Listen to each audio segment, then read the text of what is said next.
Hello students, how are you today? Are you happy? I hope so. Students, welcome to Radiant Learning. जैसा कि आप जानते हैं हम प्रैक्टिस कर रहे हैं प्रीपोजिशन के क्वेश्चंस की। तो आज की क्लास में हम लोग क्या करने जा रहे हैं, प्रैक्टिस ऑफ क्वेश्चंस करेंगे। तो कुछ क्वेश्चंस आपको दिखे होंगे, ये सब क्वेश्चन हम प्रैक्टिस करने वाले हैं। तो एक प्रैक्टिस की वीडियो ऑलरेडी आपके पास आई हुई है पहले। तो आज की क्लास में हम पार्ट 2 प्रैक्टिस करेंगे प्रीपोजिशन की, पर आज हम करेंगे ब्लैंक्स की फॉर्म में, यानी आपको ऑप्शंस मिलेंगे और उसी में आपको आंसर फिल करना है कि कौन सा आंसर सुटेबल होगा।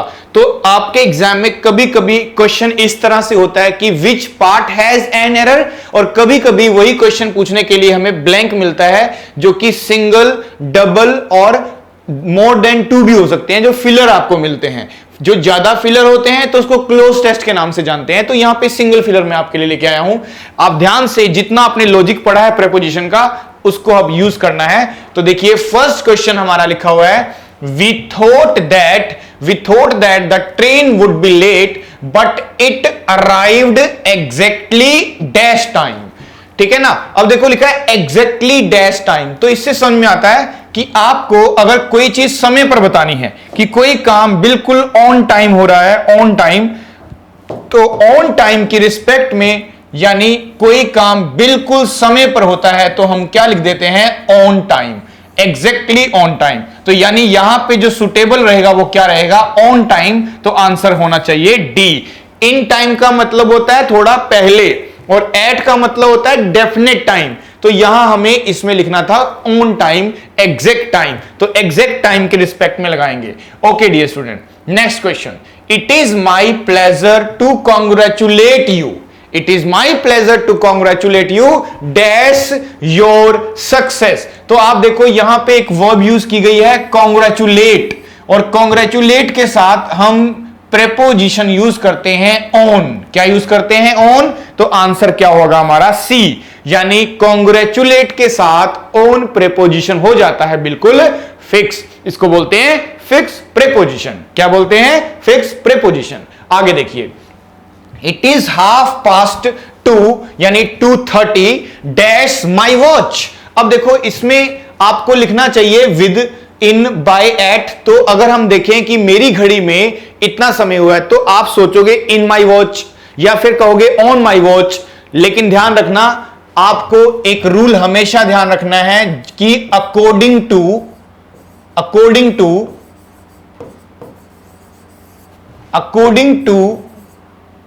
माई watch by preposition is used. समझे आप बात को, कि आपको हमेशा ध्यान रखना है कि according to my watch by preposition को यूज किया जाता है। ये फिक्स वर्ड है। तो अगर कभी भी माई वॉच लिखा होता है तो हम प्रीपोजिशन क्या यूज करते हैं, बाय। तो यहां पे आंसर होना चाहिए by my watch. In my watch, on my watch सब गलत है, आपको लिखना चाहिए बाय माई वॉच। तो रूल है according to my watch by preposition is used. इसका ध्यान रखेंगे। चलिए नेक्स्ट क्वेश्चन आता है। नेक्स्ट क्वेश्चन में देखो क्या लिखा हुआ आपके सामने कि रवि टोल्ड हिज फ्रेंड। अब देखो याद करो कि जब हम रिपोर्टेड स्पीच पढ़ते थे ना, तो आपको आस्क्ड के साथ और टोल्ड के साथ प्रीपोजिशन लगाने के लिए मना किया जाता था। इसीलिए ना तो एट हो सकता है, ना इन होगा, और यहां पे ना ही टू होगा। नो प्रीपोजिशन, किसी भी तरह का प्रीपोजिशन लगाने की कोई जरूरत नहीं है। सीधे ही लिखा जा सकता है रवि टोल्ड हिज फ्रेंड। तो टोल्ड हो गया, आस्क्ड हो गया, इनके साथ टू तो बिल्कुल भी नहीं लगाया जा सकता। इस तरह से चलना है। तो नो प्रीपोजिशन यहां पे होगा आपका आंसर। ठीक है डियर। तो इस तरह से ध्यान करना। देखो जैसे जैसे क्वेश्चन बन रहे हैं ना, तो आप ध्यान देना कि जो भी मैं क्वेश्चन दिखा रहा हूं आपको, आप पॉज करके उसका आंसर मार्क करो। आप देखो कि आप कितने ठीक कर पा रहे हो, क्योंकि प्रैक्टिस जैसे जैसे करोगे तो कुछ वर्ड्स मिलेंगे आपको, उसको नोट भी करना है आपको। जैसे अभी पता चल रहा है कि टोल्ड के साथ प्रीपोजिशन नहीं है, या कोई फिक्स वर्ड आ जाता है कॉन्ग्रेचुलेट ऑन, तो ये लर्न करना है, इसको लिखना है आपको। ठीक है, इसको लिखना है कि जो मैं फिक्स वर्ड बोलूंगा उसको आप नोट करेंगे कि according to my watch by लगाया जाता है। प्रैक्टिस में हमें 2 चीज करनी होती है, पहला कि आप अपनी नॉलेज को चेक कर रहे हो कि आपको आता है कि नहीं। अब देखो आता है तो अच्छी बात है, अब नहीं आता है तो उससे भी अच्छी बात है। फिर आप क्या करोगे, उसको नोट कर लोगे और आगे वाली प्रैक्टिस के लिए तैयार हो जाओगे। ओके डियर, तो एक तरीका होता है प्रैक्टिस करने का।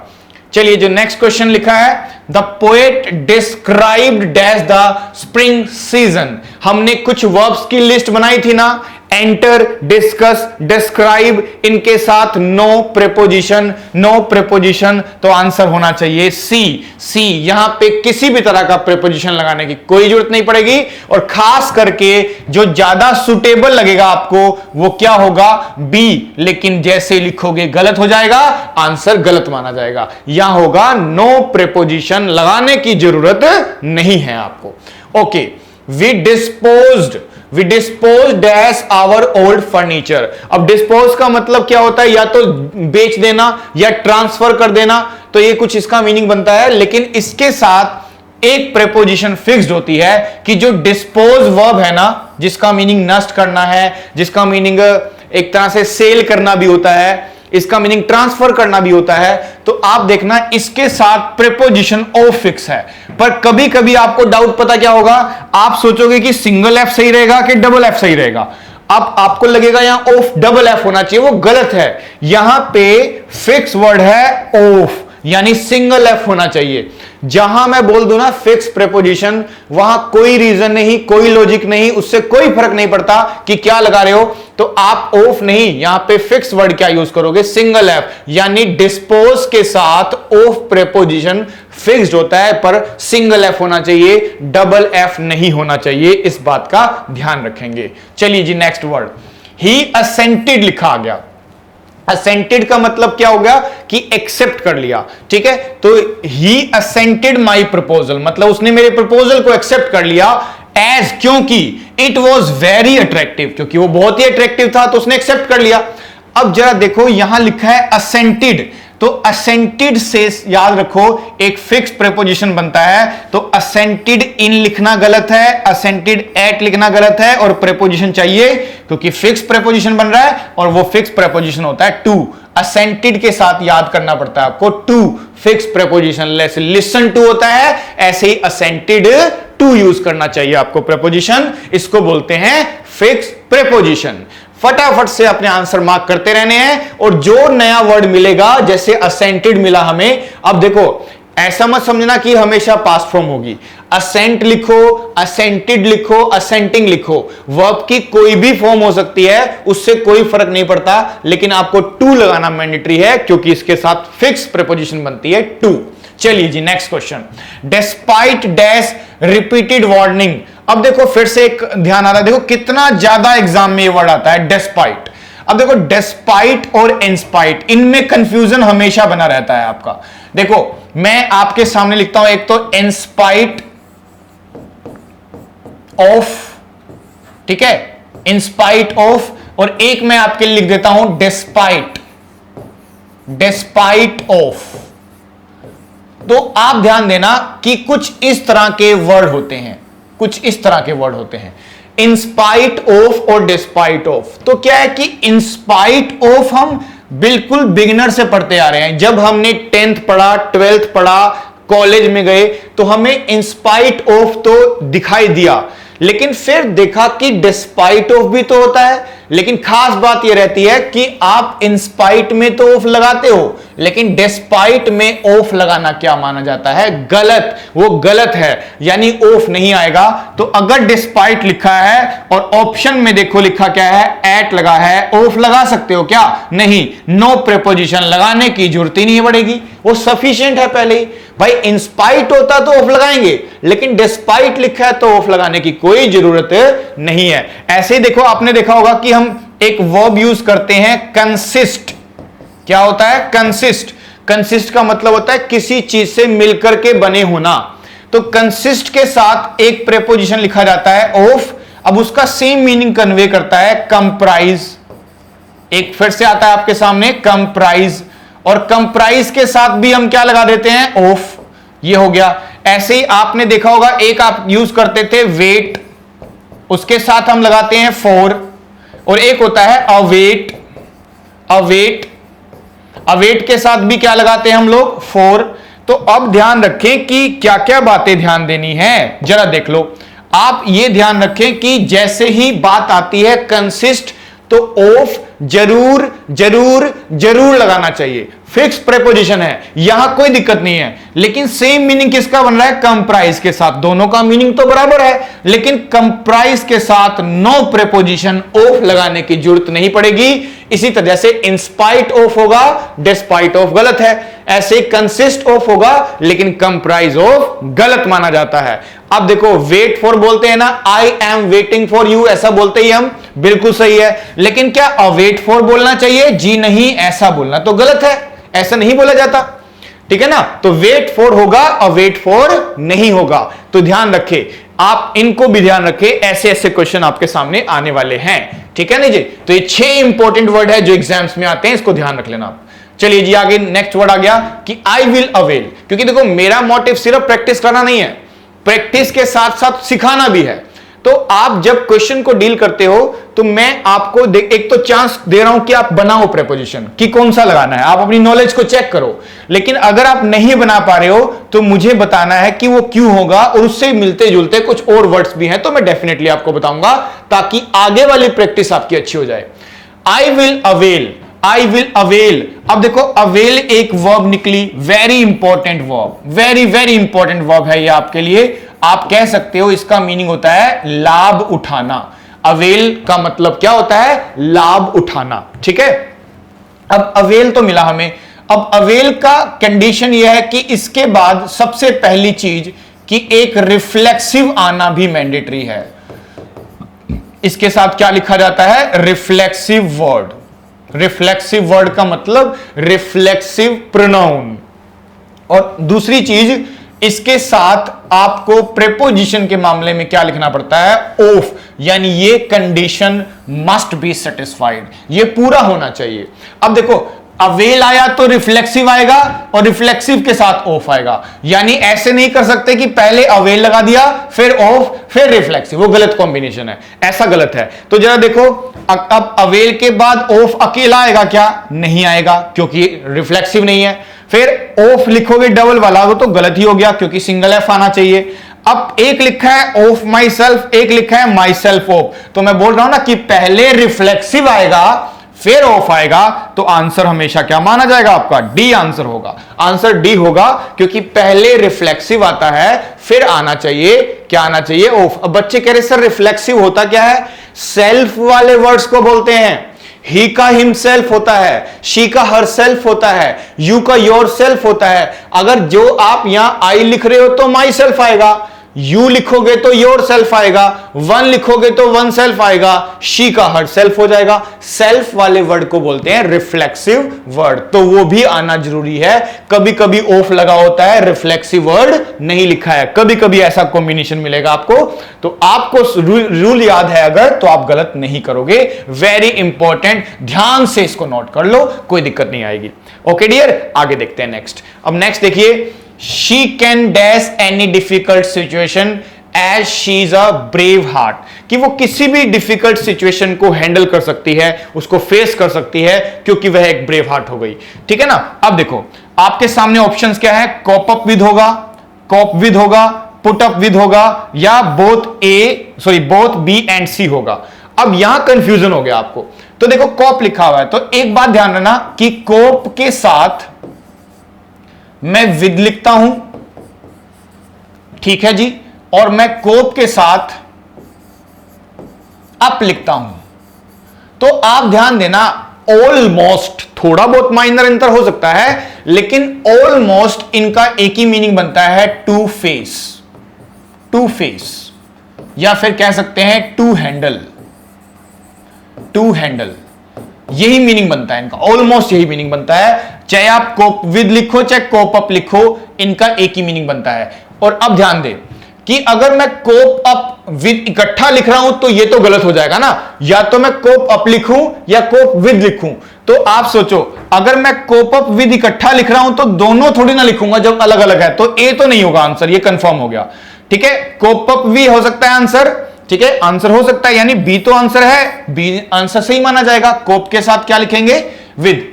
तो अब याद रखना कि यहां कोप अप लगाएं, और दूसरी चीज कि पुट अप लिखा हुआ है यहां पे, पुट अप। अब सुनो जरा, जैसे कोप अप विद होता है, सॉरी कोप विद होता है, कोप अप होता है, ऐसे ही चाहो ना तो आप लिख सकते हो पुट अप विद। इसको इकट्ठा लिखा जा सकता है, put up with, put up with. यानी कह सकते हो कि कोप अप या कोप विद, इन दोनों में से या तो एक लिखो, या अगर दोनों साथ लिखना चाहते हो कि अब भी लिखना है विद भी लिखना है, तो कोप को हटा के फिर क्या लिखना पड़ेगा, पुट। क्योंकि पुट अप विद होता है, पुट अप विद होता है, उसका पूरे का मीनिंग वही बनेगा, फेस करना। तो इसका मतलब कि पुट अप विद तो हो ही सकता है आंसर, और कोप विद भी हो सकता है आंसर। हां, कोप अप विद नहीं होगा, वो गलत है। तो आंसर बी भी है और सी भी है, तो आंसर बी भी लिखा है और सी भी लिखा है, तो इसका मतलब आंसर क्या हुआ, फाइनली आंसर डी हुआ। ये आंसर है आपका। इस तरह का भी क्वेश्चन आता है कभी कभी, ठीक है ना। ध्यान से सुना दोबारा से, कि अगर मैं बोलता हूं कोप अप तो मीनिंग क्या बनेगा, फेस करना।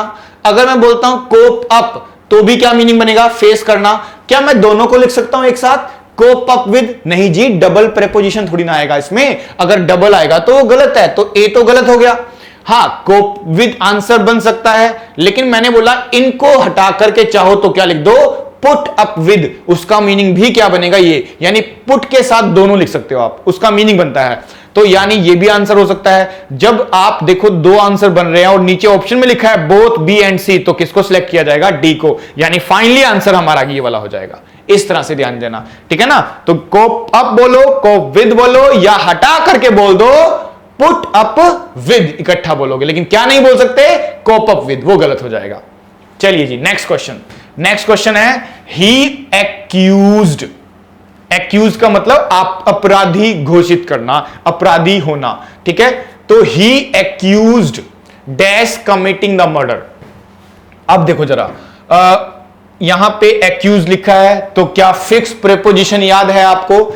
ज्यादातर बच्चों को याद ही होता है कि ऑफ होता है, ऑफ। पर प्रॉब्लम यह है कि सिंगल वाला कि डबल वाला। तो आंसर ध्यान देना, डबल वाला नहीं, हमेशा होता है सिंगल वाला। एक्यूज्ड के साथ फिक्स प्रेपोजिशन होता है ऑफ। क्या होता है जी, ऑफ। और एक और ध्यान रखना कि कभी भी आपने प्रेपोजिशन यूज कर लिया, कैसा भी प्रेपोजिशन हो वो, चाहे वो टू हो, इन हो, कैसा भी प्रेपोजिशन है, और उसके बाद अगर आपको लगाना है वर्ब, तो वो वर्ब कैसा होना चाहिए, आईएनजी फॉर्म में होना चाहिए, यानी वो जीरेंड बनना चाहिए। जैसे यहां ऑफ लगा है तो आगे क्या लिखा है, कमिटिंग लिखा हुआ है। दैट मींस आगे वाली वर्ब आईएनजी में होती है, प्रेपोजिशन के बाद वाली। ओके, तो यहां फिक्स प्रेपोजिशन याद कर लेना, ऑफ प्रेपोजिशन आना चाहिए। चलिए जी, नेक्स्ट क्वेश्चन देखते हैं। द एटमोस्फियर कंप्राइजेस, अभी अभी हमने पढ़ा ना, कंप्राइज के साथ प्रेपोजिशन नहीं आता, तो ऑफ नहीं, विद नहीं, सिंगल एफ नहीं, नो प्रेपोजिशन। यानी यहां पर तो प्रेपोजिशन लगाने की जरूरत ही नहीं है। तो क्यों लगाएंगे प्रेपोजिशन, लगाना ही नहीं है प्रेपोजिशन, आएगा ही नहीं प्रेपोजिशन।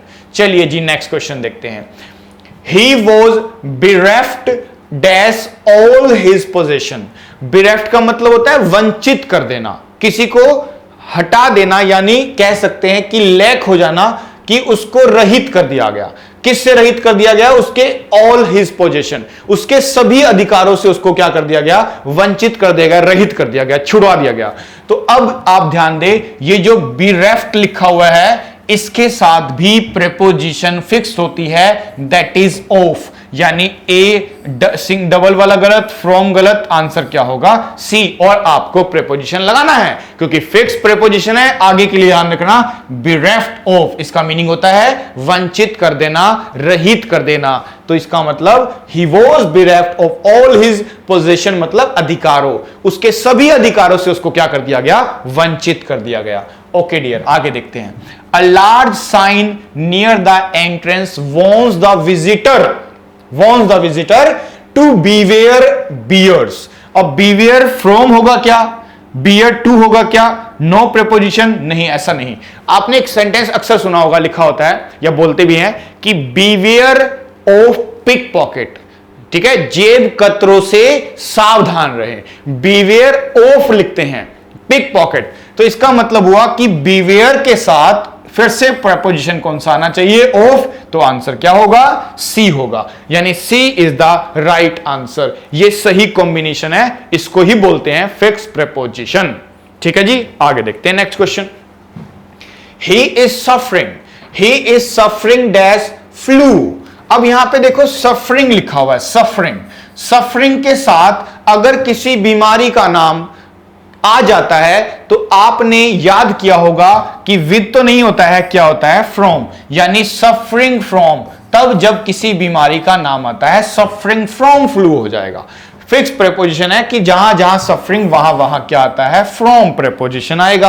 आगे देखते हैं जी, देखो ही वॉन्टेड टू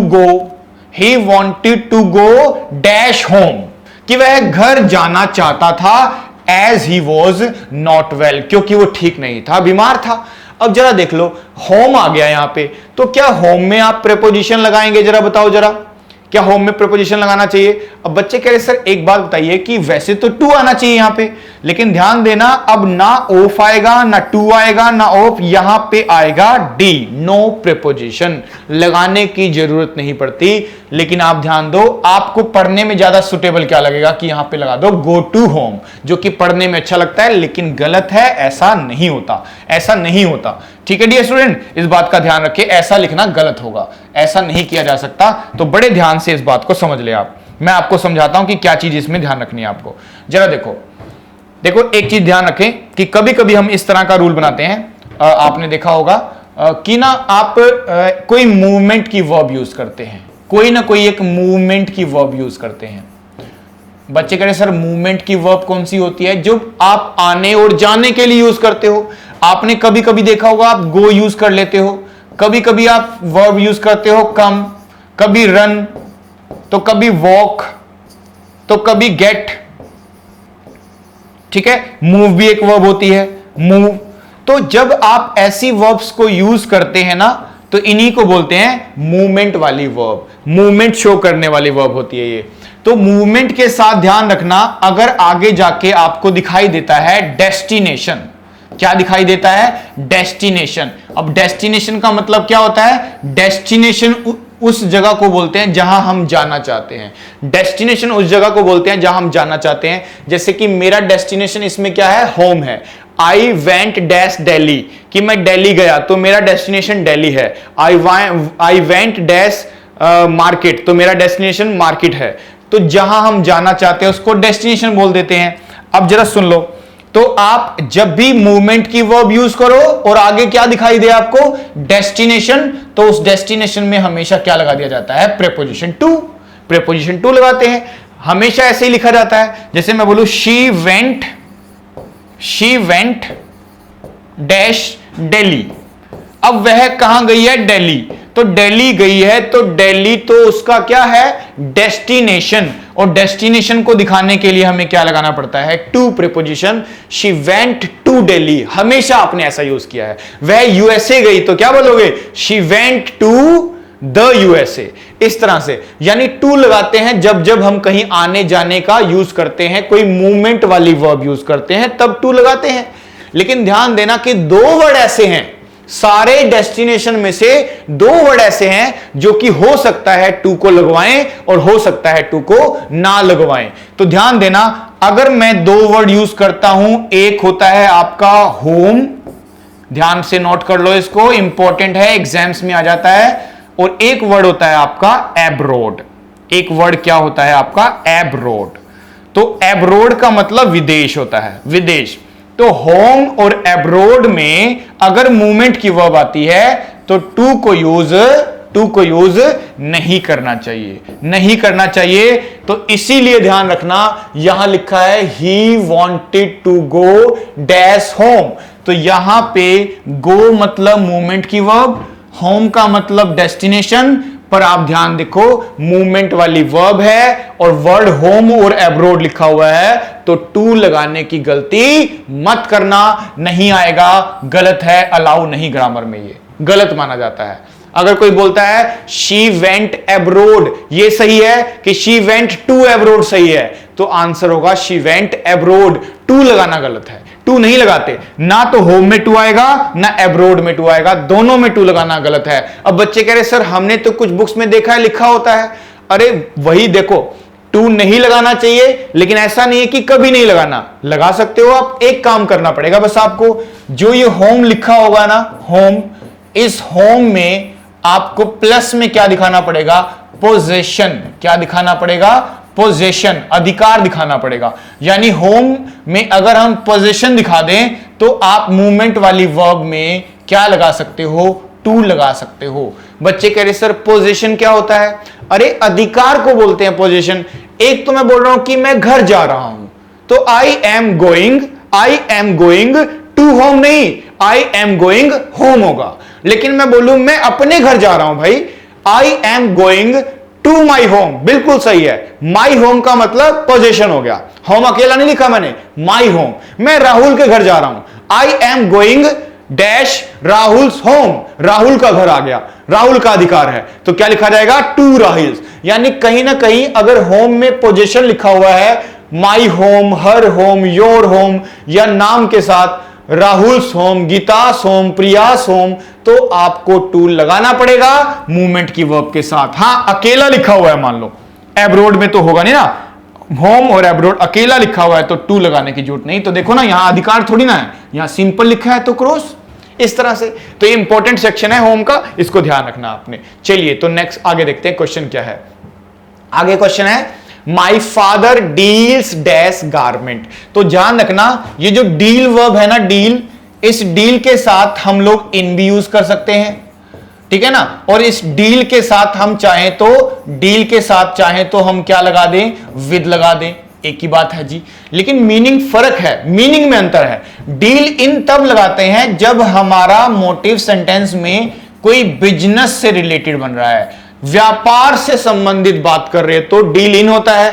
और अगर मैं डील विद लिख रहा हूं तो व्यापार नहीं, उसका मीनिंग बन जाता है टू फेस, सामना करना, टू हैंडल, ठीक है, हैंडल करना, सामना करना, मैनेज करना, ठीक है ना। अब देखो जरा, my father deals dash garment मतलब बनता है कि मेरे पिताजी गारमेंट का व्यापार करते हैं। व्यापार करने की रिस्पेक्ट में क्या लगाना पड़ता है? इन। तो आंसर होगा यहां पे इन, यानी इसका आंसर क्या लिख दिया जाएगा? इन आंसर लिख दिया जाएगा। तो यहां पे इन क्यों हुआ बताओ? इन इसलिए हुआ क्योंकि यहां पे व्यापार करने से संबंधित बात कर रहे हैं तो हमें इन प्रीपोजिशन लगाना चाहिए, और जरूर लगाना चाहिए, भी ध्यान रखें, ठीक है। तो डील इन हो जाएगा, डील इन का मतलब हो जाएगा बिजनेस से संबंधित। ओके जी, नेक्स्ट क्वेश्चन देखो। He described dash the incident in a very interesting way. तो यहां डिस्क्राइब आया, और आया तो क्या लाया? No preposition. बच्चे कह रहे सर अब तो हमें धीरे धीरे याद हो रहा है जहां जहां प्रेपोजिशन नहीं लगता है। और आप ध्यान देना, ऐसे ही क्वेश्चंस एग्जाम में देखोगे और मुझे याद करोगे कि यही क्वेश्चन आपके एग्जाम में आए हुए हैं, तो बड़ा अच्छा फील होगा कि जो हमने प्रैक्टिस की थी वो हमारे क्वेश्चन एग्जाम में दिखे। ऐसा हो नहीं सकता कि एग्जाम में क्वेश्चन ना दिखे आपको। जो जो क्वेश्चन हम दिखा रहे हैं, जो जो लॉजिक बता रहे हैं, अगर आप ध्यान से देखोगे तो एक एक क्वेश्चन आपको आपके एग्जाम में दिखाई देगा जो मैं बता रहा हूं आपको, ठीक है ना। तो डिस्क्राइब के साथ नो प्रीपोजिशन, आंसर डी हो जाएगा आपका। ना ऑफ लगेगा, ना अबाउट, ना फिर से double of. Okay next, the teacher was tense when he entered the class. तो देखो हमने बताया था एंटर के साथ नो प्रीपोजिशन नहीं लगा हुआ, बिल्कुल सही है। विच कंप्राइज्ड के साथ भी तो प्रीपोजिशन नहीं लगता, तो आंसर होगा डी, नो प्रीपोजिशन, कोई प्रीपोजिशन नहीं लगेगा। प्रीपोजिशन नहीं लगता किसके साथ? कंप्राइज के साथ। इसका दूसरा मीनिंग क्या होता है? कंसिस्ट, और कंसिस्ट के साथ क्या लगाना पड़ता है हमें? ऑफ प्रीपोजिशन लगाना पड़ता है। ध्यान रखना, भूल जाते हो जल्दी जल्दी तुम। अरे भाई कंसिस्ट ऑफ होगा, कंप्राइज ऑफ नहीं होगा। फिक्स प्रीपोजिशन है, कंसिस्ट ऑफ, कंप्राइज के साथ ऑफ नहीं, मीनिंग सेम है बिल्कुल। चलिए जी आगे देखते हैं। I can not deal dash those unruly students. मैं उन अनरूली स्टूडेंट्स को फेस नहीं कर सकता, उनका सामना नहीं कर सकता, उनको मैनेज नहीं कर सकता। यानी डील का मतलब व्यापार से नहीं है, फेस करने से है संबंध। और फेस करने से अभी अभी हमने पढ़ा था, देखो अगर आपको ध्यान हो तो अभी अभी हमने पढ़ा है कि डील विद तब होगा जब फेस करना मीनिंग है। तो आप जरा ध्यान दो, तो आंसर होना चाहिए विद, इन नहीं, टू नहीं, विद होगा। डील इन का मतलब बिजनेस से होता है, और डील विद का मतलब होता है सामना करने से। तो यहां डील के साथ क्या लगा दिया जाएगा? With preposition. आ गया समझ में? चलो आगे देखते हैं। आगे देखते हैं, dash working hard he failed. अब इंस्पाइट वर्किंग हार्ड हो सकता है क्या? बच्चे कह रहे सर नहीं हो सकता, क्योंकि आपने सिखा दिया है कि आप ए नहीं मान सकते। इंस्पाइट कहता है मेरे साथ ऑफ लगाओ, नहीं है ऑप्शन में, ठीक है ना, कि मेरे वर्किंग हार्ड के बावजूद भी, इंस्पाइट ऑफ बोलो चाहे डिस्पाइट बोलो, के बावजूद होता है उसका मीनिंग, दोनों का सेम मीनिंग। ही फेल्ड, उसके बावजूद भी फेल हो गया। क्या डिस्पाइट ऑफ हो सकता है? बताओ जरा। बच्चे कह रहे सर नहीं, डिस्पाइट के साथ तो ऑफ लगाना नहीं चाहिए। क्या इंस्पाइट विद हो सकता है? क्या नहीं, गलत है, नहीं होगा। क्या इंस्पाइट ऑफ होगा? बिल्कुल होगा। आपका आंसर क्या होगा? In spite of working hard. बच्चे कह रहे सर आईएनजी क्यों लगा है यहां पे? मत भूलो, एग्जाम में जरूर आएगा क्वेश्चन। कौन सा? कोई प्रेपोजिशन लगी होगी और उसके बाद सिर्फ लिखा होगा वर्क। नहीं, प्रेपोजिशन के बाद अगर कोई वर्ब लिखी है तो इट मस्ट बी जिरेंड, आईएनजी में होना चाहिए वो, तो इसलिए वर्क नहीं वर्किंग लिखना चाहिए, और लिखा भी है बिल्कुल, ठीक है ना। तो आंसर हो जाएगा in spite of working hard he failed, कि मेहनत करने के बावजूद भी वो फेल हो गया। चलिए जी, आपको नहीं होने देंगे अब, आप टेंशन मत लो, आप पढ़ रहे हो ध्यान से। द अर्थ एटमोस्फियर कंप्राइजेस, फिर से कंप्राइजेस आ गया। देखो क्या कंप्राइज के साथ प्रेपोजिशन आएगा? नो प्रेपोजिशन, लगाने की जरूरत नहीं पड़ेगी। चलिए, ही वॉज डिबार्ड, देखो ध्यान से, he was debarred monsoon session of parliament, ठीक है ना। उसको एक तरह से डिबार्ड का मतलब होता है किसी को बैन कर देना, ठीक है ना, हटा देना, बैन कर देना। तो उसको मॉनसून सेशन ऑफ पार्लियामेंट से बैन कर दिया गया, ठीक है। अब अटेंड करने से, यानी उसको अटेंड करने से बैन कर दिया गया, मना कर दिया गया। तो अब जरा देखो, तो यहां डिबार्ड आ गया आपके साथ। अब डिबार्ड के साथ आपको फिक्स प्रेपोजिशन याद करना है। अब देखो ये, अब मैंने आपको दिखाया कि पहले बात तो प्रेपोजिशन चूज करोगे कि डिबार्ड है तो कौन सा प्रेपोजिशन आएगा। तो सोचो जरा, क्या इन आना चाहिए?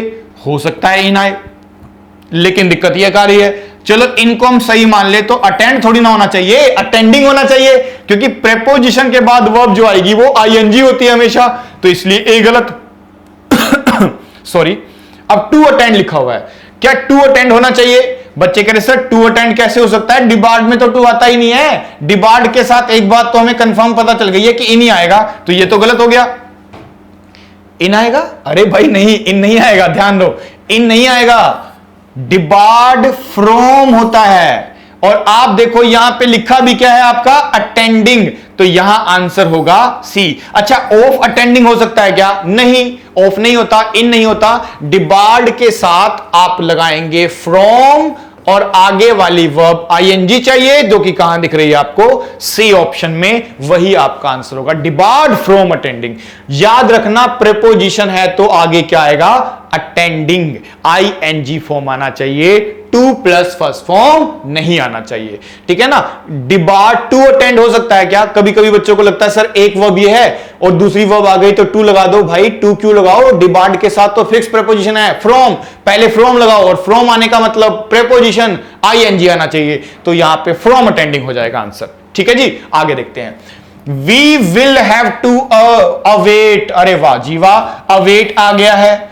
अच्छा, अवेट आया है तो फोर तो दिखेगा ही दिखेगा, आप देखो दिखा है, सबसे पहला काटा इसको मारो। भाई फोर नहीं होता अवेट के साथ, वेट के साथ फोर लिखना मैंडेटरी है ना, अवेट के साथ थोड़ी इन हो नहीं सकता, विद हो नहीं सकता, नो प्रेपोजिशन, अवेट के साथ no preposition, we will have to await the result होगा। ओके डियर, इस तरह से ध्यान रखना है आपको। चलिए, तो नेक्स्ट क्वेश्चन लिखा है, ही शुड रेफ्रेन। रेफ्रेन का मतलब अवॉइड करना, बचना, कि उसको बचना चाहिए। किससे बचना चाहिए? Associating himself with any party, भाई किसी भी दूसरी पार्टी से जुड़ने से बचना चाहिए उसको। और आप देखो यहां इसीलिए आईएनजी लगाया क्योंकि यहां पे हम प्रेपोजिशन लगाएंगे। बस आपको पता होना चाहिए कि रेफरेन के साथ फिक्स प्रेपोजिशन कौन सा है, तो रेफरेन के साथ आता है प्रेपोजिशन फ्रॉम। रेफरेन में रेन लिखा है, रेन कहां से होती है? ऊपर से का मतलब फ्रॉम, और फ्रॉम है तो क्या लगा दिया जाएगा? एसोसिएटिंग। तो आंसर हो गया हमारा B. B is the right answer. Always remember this कि जब जब रेफरेंट आएगा फ्रॉम लगाना पड़ेगा, और आईएनजी क्यों लगा हुआ है, क्योंकि प्रीपोजिशन के बाद आईएनजी आता है। ठीक है जी, चलो जी क्वेश्चन नेक्स्ट है, it should be obvious to you that if you persist. Persist का मतलब क्या है, अडिग रहना, अटल रहना, लगे रहना, कंटिन्यू करना। ठीक है, तो आप परसिस्ट हो जाओ स्टडी करने के लिए, अडिग हो जाओ, अटल हो जाओ कि हमें इस बार जॉब चाहिए, तो परसिस्ट बोदरिंग हिम, भाई वो उसको तंग करने में, उसको बोदर करने में, उसको तंग करने में उसको मजा आता होगा, तो वो लगे रहा। तो अब यहां दिखा है परसिस्ट, तो क्या फिक्स प्रेपोजिशन है आपके पास? बच्चे कह रहे सर परसिस्ट के साथ टू तो नहीं आता, विद भी नहीं आता, और नो प्रेपोजिशन तो है नहीं, चाहिए प्रेपोजिशन। परसिस्ट क्योंकि यहां आईएनजी है ना, तो इसका मतलब है कि प्रेपोजिशन तो आएगा। अगर कभी भी आईएनजी, सुनो, एक वर्ब फिर दूसरी वर्ब अगर आईएनजी की है तो यह कंफर्म है कि उससे पहले एक प्रेपोजिशन आना ही चाहिए, तो आएगा तो कंफर्म सॉरी, लेकिन क्या आएगा, बात यह है तो आपके लिखना है इन। परसिस्ट के साथ प्रेपोजिशन के रूप में हमेशा क्या लिखा जाता है, इन। इन एक प्रेपोजिशन है, तभी हम लिख रहे हैं बॉदर नहीं लिख रहे हैं, बॉदरिंग लिख रहे हैं, तंग कर रहा है उसको। Okay next, if you put your heart dash it. अब एक ईडियम आ गया, देखो आप ईडियम को लर्न करते ही होंगे, आपने मुहावरों को लर्न किया है, तो ईडियम का लिटरल मीनिंग तो होता नहीं है, शाब्दिक अर्थ तो होता नहीं है। अब जरा देखो, पुट योर हार्ट, अपने, इसका मन होता है किसी काम में मन लगाना, डेडिकेटली करना। लेकिन क्या होता है कि राइटर कभी कभी ना आपसे सीधे ईडियम नहीं पूछता, वो आपको सेंटेंस के थ्रू पूछता है। चलो ईडियम तो मुझे पता है क्या है, आप बताओ उस ईडियम में जो प्रेपोजिशन यूज किया वो क्या यूज करोगे।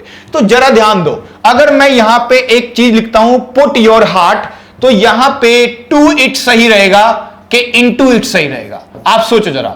अब जिस बच्चे ने इस ईडियम को याद किया होगा ना, क्योंकि इसमें कोई रूल तो बन नहीं रहा है, ईडियम का मतलब रूल नहीं है, कोई फिक्स वर्ड्स हैं, तो आप ध्यान रखना put your heart to it नहीं होता है, इनटू इट होता है। तो आंसर इन भी नहीं, एट भी नहीं, क्या होगा, हमेशा इनटू होगा, इनटू इट होता है। ये एक ईडियम है जिसका मतलब होता है किसी काम में मन लगाना, किसी काम को डेडिकेटली कर देना। आगे देखते हैं, He walked 10 miles dash foot। अब देखो वह 10 माइल्स चला और ऑन फुट मतलब पैदल चला। अब देखो पैदल चलने के ना आपके पास दो ऑप्शन है। आपके पास पहला ऑप्शन है कि पैदल चलने की रिस्पेक्ट में आप क्या लगा दो, फुट। अगर आप पैदल चलने के लिए फुट लगाते हो तो आपको प्रेपोजिशन ऑन लगाना चाहिए। अब बच्चे कह रहे सर दूसरा ऑप्शन क्या है, तो दूसरा ऑप्शन है कि आप वर्ब यूज कर लो, वॉक। ठीक है, और वॉक लिखोगे तो आईएनजी लगाना पड़ेगा आपको, वॉकिंग करना पड़ेगा, और फिर ऑन नहीं आएगा, ऑन के साथ आएगा बाय। यानी पैदल चलने के दो ऑप्शन बन गए हमारे पास, या तो ऑन फुट लिखते हैं पैदल के लिए, या बाय वॉकिंग लिखते हैं, बाय वॉकिंग ऑन फुट। अब देखो बाय फुट नहीं होगा, ऑन वॉकिंग नहीं होगा, बाय फुट नहीं, ऑन वॉकिंग नहीं, बाय वॉकिंग ऑन फुट। याद रख लो, कोई भी एक लिख दो। तो यहां पे फुट है तो यहां क्या आना चाहिए, ऑन। आंसर में क्या लिखा है, ए में आंसर। ठीक है ना, सिंपल इज दैट, कोई डिफिकल्ट नहीं। ठीक है, practice makes a man perfect. भाई प्रैक्टिस करते चले जाओ, आप जैसे जैसे प्रैक्टिस करोगे अलग अलग वैरायटी के क्वेश्चन आपके सामने। हमेशा जो क्वेश्चन मैं आपको दिखाऊंगा ना वो सारे एग्जाम ओरिएंटेड होंगे, चाहे आप किसी भी एग्जाम के लिए तैयारी कर रहे हो, बैंकिंग, एसएससी, सीपीओ, कोई भी एग्जाम है आपका, तो आपका इंग्लिश में कोई भेदभाव नहीं, ऑलमोस्ट ऐसा ही रहता है, इसीलिए ध्यान रखना है। चलिए जी, which newspaper do you subscribe from. अरे भैया ये तो सब बोलते हैं, जितने भी यूट्यूबर्स हैं सभी बोलते हैं। ध्यान से सुन लेना एक बार, क्या बोलते हैं, please subscribe to my channel. कुछ नहीं बोलते हैं, ध्यान देना, कुछ नहीं बोलते हैं। क्या बोलते हैं, please subscribe my channel, to गायब कर देते हैं। लेकिन अब आप प्रेपोजिशन सीख रहे हो तो आप बोलना उनको कि आपको बोलना चाहिए please subscribe to my channel. और आप लोगों ने तो अभी तक किया नहीं होगा, क्योंकि आप लोग मानते तो हो नहीं। भाई आप लोग भी सब्सक्राइब करो, दूसरों से भी करवाओ, वीडियोस को शेयर कीजिए। ठीक है ना, इस तरह से ध्यान रखना कि आप जब जब सब्सक्राइब लिखोगे तो फ्रॉम नहीं, प्रेपोजिशन क्या लगाना चाहिए, टू। सब्सक्राइब टू होता है हमेशा, इसीलिए आंसर क्या होगा, बी होगा। ओके डियर, आगे देखते हैं। अरे आगे तो कुछ बचा ही नहीं है, ठीक है ना, खत्म क्वेश्चन। यानी आज की क्लास में हमने क्वेश्चन प्रैक्टिस करे और कितने क्वेश्चन कर लिए, 29 क्वेश्चन प्रैक्टिस करे। और आज की क्लास से क्या क्या समझ में आया कि देखो ना, ऑन फुट बाय वॉकिंग, और आपने कुछ इडियम को ध्यान रखना है, इडियम को ध्यान रखा, कुछ फिक्स प्रेपोजिशन बने, परसिस्ट के साथ इन लगाना है, और रेफरेंट के साथ क्या याद करा है, फ्रॉम लगाना है। और खास बात कि जहां प्रेपोजिशन उसके बाद वर्ब है तो आईएनजी होना चाहिए। उसके बाद लिखा है अवेट, अवेट के साथ फोर लगाएंगे क्या, नहीं लगाएंगे। डिबार्ड के साथ क्या लगाएंगे, फ्रॉम लगाएंगे। उसके बाद आता है आपका कंप्राइज के साथ नो प्रेपोजिशन। इंस्पाइट ऑफ होगा क्या, बिल्कुल होगा इंस्पाइट ऑफ। यहां पे डील के साथ विद लगा दिया क्योंकि मीनिंग था फेस करना। फिर देखो हमने यहां पे लिखा है कंप्राइज के साथ नो प्रेपोजिशन, डिस्क्राइब के साथ no preposition, deal in business, deal with face करना, तो डील्स इन होना चाहिए बिजनेस के लिए। हमने सीखा कि मूवमेंट की वर्ब के साथ डेस्टिनेशन होता है तो टू लगाते हैं, बचपन से पढ़ते आ रहे हो आप लोग। लेकिन अगर वही डेस्टिनेशन होम है, एब्रोड है तो टू नहीं आएगा, ठीक है ना। लेकिन अगर होम में पोजीशन होगा तो टू लगा सकते हो, ओके डियर। फिर आता है सफरिंग के साथ फ्रॉम आएगा। यहां पे बीवेयर के साथ ओ फिक्स हो गया, बी रेफ्ट के साथ भी ओ फिक्स हो गया। आप यहां देखो कंप्राइज के साथ लगाने की जरूरत नहीं पड़ती, accuse of fix preposition. Cope up होता है क्या, कोप विद, दोनों में से कोई एक, या दोनों को लिखना चाहते हो तो पुट अप विद लिखो, तो दोनों में था तो आंसर ये हो गया हमारा। फिर आ गया अवेल, खास वर्ब। अवेल एग्जाम में काफी बार आएगा। अवेल कहता है पहले तो रिफ्लेक्सिव वर्ड आना चाहिए, आई का माई सेल्फ, वी का आवर सेल्फ्स, फिर ऑफ आना चाहिए, तो इसलिए आंसर होगा इस तरह से। In spite of, despite of, आप पता है डिस्पाइट ऑफ नहीं होता, कंसिस्ट ऑफ होगा, कंप्राइज ऑफ नहीं होगा, वेट फॉर होगा, अवेट फॉर नहीं होगा। फिर आता है असेंटेड के साथ टू प्रेपोजिशन। फिर आता है डिस्पोज के साथ ऑफ प्रेपोजिशन, डिस्क्राइब के साथ नो प्रेपोजिशन, टोल्ड के साथ नो प्रेपोजिशन, ठीक है ना जी। हाफ पास तो रूल था, मेरी घड़ी के हिसाब से बाय होगा हमेशा। कॉन्ग्रेचुलेटेड के साथ ऑन प्रेपोजिशन, ठीक है जी। ऑन टाइम का मतलब समय पर, इन टाइम का मतलब टाइम से पहले, एट टाइम का मतलब डेफिनेट टाइम। तो ये सारी चीजें आज क्लास में सीखी। आज की क्लास में आपको मजा आ गया होगा, ध्यान से देखो। ऐसे ही क्वेश्चन प्रैक्टिस करने हैं, फिर से नेक्स्ट क्लास में क्वेश्चन प्रैक्टिस करेंगे। लास्ट क्लास जो मैंने की थी उसको देख लेना और इसको देख लेना, तो लगभग 50 से 60 क्वेश्चन आ गए हैं। और 50 से 60 का मतलब ज्यादा नहीं तो 25 से 30 वर्ड तो फिक्स हो गए होंगे। उसको याद करना, एग्जाम ओरिएंटेड है वो, एग्जाम में आएंगे, बिल्कुल ध्यान रखना उसको, ठीक है ना। तो आज इतना करते हैं, फिर मिलते हैं नेक्स्ट क्लास में। Thank you for watching this video. Till then, good bye.